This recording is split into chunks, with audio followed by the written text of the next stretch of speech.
Τι έγινε. Τι έγινε εδώ πέρα, τι είναι αυτή η καταστασία. Περικλή, τι γίνεται εδώ πέρα. Ετοιμάζουμε το κατάστημα για τις προσφορές.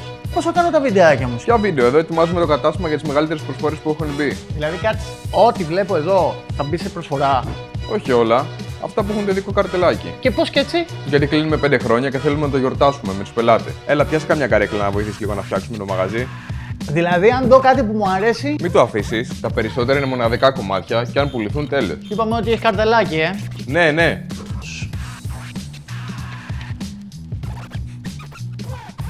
Οκ. 5 χρόνια στη Γάλας Home. Ωραία. Και τι σημαίνει αυτό? Από 30 μέχρι 1η Οκτώου έχουμε τις επετειακές μέρες προσφορών. Γι' αυτό, Κατσαντών 25 στο Περιστέρι, σας περιμένουμε όλους. Μην αργήσει κανείς. Είναι τελευταία κομμάτια, Και όσα έχουν το ετικετάκι. Το πάμε.